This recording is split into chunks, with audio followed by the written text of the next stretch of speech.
Next ఇప్పుడు దీవాలి వస్తుంది. దీవాలి అనగానే మనం టపాకాయలు కాల్చడం అనేది మన సంస్కృతి.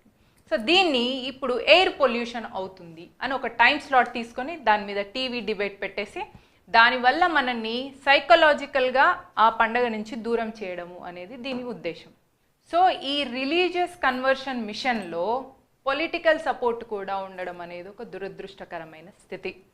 2004 నుండి మొదలు పెడితే 2014 వరకు ఇవి చాలా వ్యాప్తి జరిగాయి అనేది టాక్. వీటిని అంటే ఇలా ఈ సంప్రదాయాలను ఎన్విరాన్మెంట్కి రిలేట్ చేసుకుంటూ వక్రీకరిస్తున్నారు అని చెప్పే వాళ్ళని మతోన్మాదుల కింద డిక్లేర్ చేస్తారు.